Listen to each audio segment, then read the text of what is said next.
Salut fraternité, bonjour à tous. Je me suis livré hier, mais comme ça, hein, à une petite auto-analyse de mes vidéos. C'est pas du narcissisme, c'est juste pour vérifier la qualité, enfin, et repérer les erreurs, les bafouillages, etc., ou les fautes de mémoire. Bon, en général, je corrige, j'essaie de corriger, mais c'est pas toujours possible. Enfin bref, euh, ben voilà, enfin bref, ça fait partie des tics de langage que j'ai repérés. Il y en a d'autres, il y en a deux autres. Enfin bref, alors que finalement, j'essaie d'être bref, mais c'est pas évident. Euh, c'est une qualité, hein, la brièveté. Je trouve que j'en ai déjà parlé ici. Hein. Euh, à propos, je voudrais corriger quelque chose au sujet de Lordon. Il est mieux à l'oral qu'à l'écrit. Voilà, Frédéric Lordon, et je dis pas il est un petit peu, toujours un petit peu, voilà, il y a un petit peu trop de mots qu'il faut prendre de dictionnaire, mais j'ai vu une conférence de presse là, euh, un petit peu, toujours un petit peu, bien entendu, un petit peu pessimiste sur les élections. Et en même temps, bon, assez clair quand même, voilà. Donc, dont acte Frédéric Lordon. Oui, alors les autres mots types de langage, je dis c'est intéressant, souvent. Je dis ça c'est intéressant. Des fois, de façon un petit peu ironique, ah ben ça c'est intéressant. Hein. Ou alors non, parce que c'est vraiment intéressant. Et moi, je suis, comment dire, je suis intéressé, mais pas dans le sens pépette. Il y a beaucoup de choses qui m'intéressent. Je suis quelqu'un de, je ne m'ennuie jamais, jamais parce que je suis tout le temps intéressé par quelque chose de nouveau ou pas d'ailleurs, mais voilà, je suis quelqu'un qui s'ennuie pas parce que je découvre, j'apprends, enfin, etc. Donc voilà. Donc c'est intéressant, mais pas forcément intéressé. J'espère que c'est intéressant. Pour vous, enfin, j'en sais rien. J'ai pas trop de j'ai j'ai pas trop de followers et puis de moins en moins de mais ça n'a pas d'importance. Et ce qui est important, c'est ce qu'on fait, c'est ce qu'on a envie de faire. Voilà. À la limite, je pourrais être tout seul, ça ne me changerait pas grand-chose à la faire. Bien.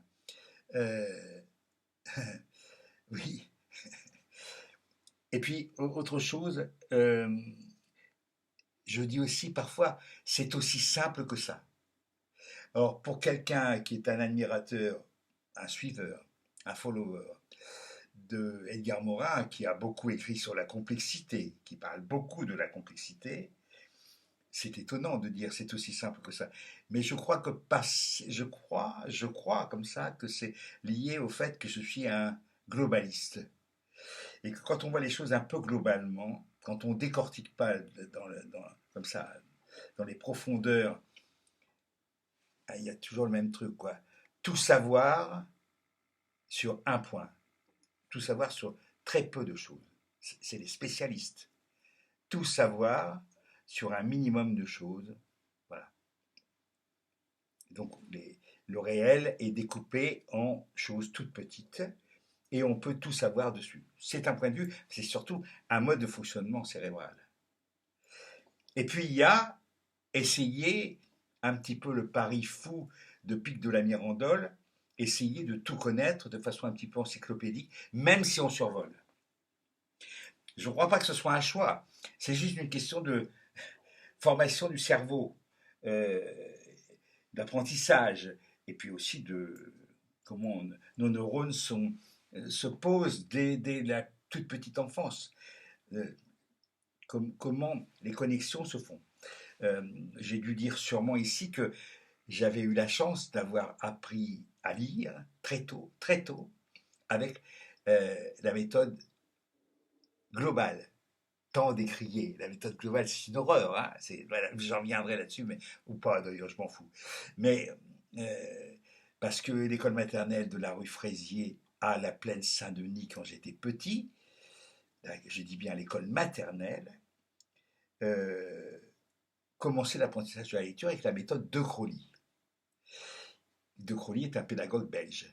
Alors, en principe, tous les enfants en belge ont appris, en tout cas certains, de ma génération en tout cas, euh, il n'y avait pas de méthode syllabique, c'était la méthode de Crolly.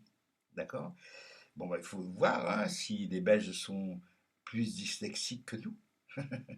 Je demande à voir. Je demande à voir. Je connais pas les chiffres et voilà, voilà. Mais enfin, moi, je sais que ça m'a énormément servi. Euh, et que ma façon de... Je suis très mauvais en maths, par exemple. Hein,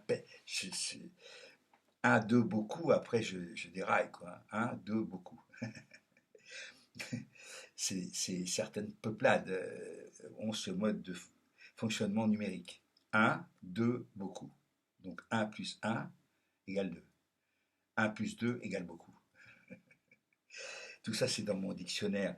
Euh, Enfin, c'est dans les 100 principes pour l'école. Alors, je signale ça en passant. Alors, voilà, donc l'éthique de langage, on essaie de s'en débarrasser, mais c'est pas facile. Le mieux, c'est d'écrire. Le mieux, c'est d'écrire. D'ailleurs, quand j'écris mes interventions, c'est souvent beaucoup plus clair, net et moins foutoir que quand j'improvise comme je le fais en ce moment. Voilà.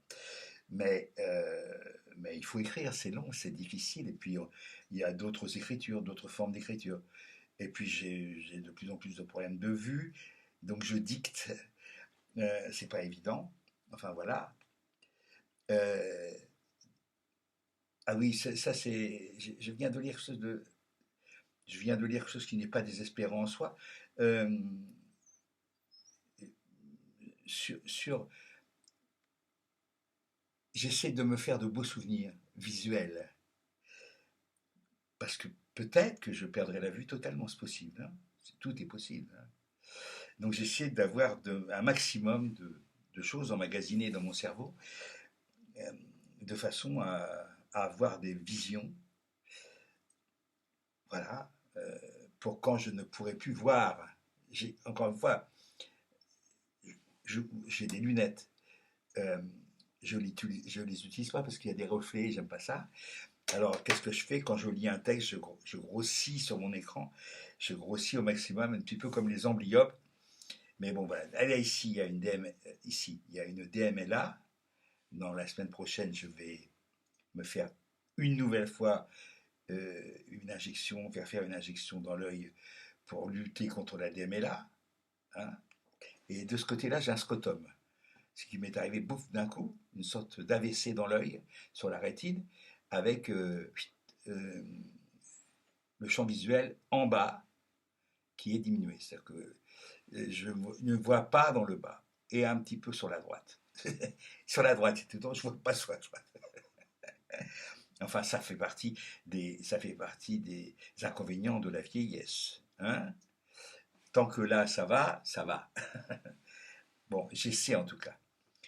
Oui, alors, oui, je voulais dire juste aussi quelque chose, parce que je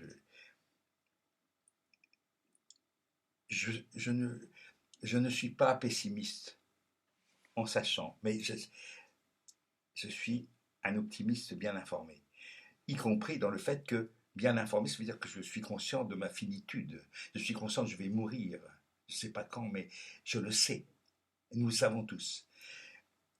Mais ça n'empêche pas que dans dans ma vie, j'essaie d'être optimiste, et notamment en politique. Et en règle générale, j'essaie d'être optimiste. Alors, les gens qui sont tout le temps en train de prévoir le pire, et d'un point de vue politique, social, je ne dis pas que ça ne va pas arriver.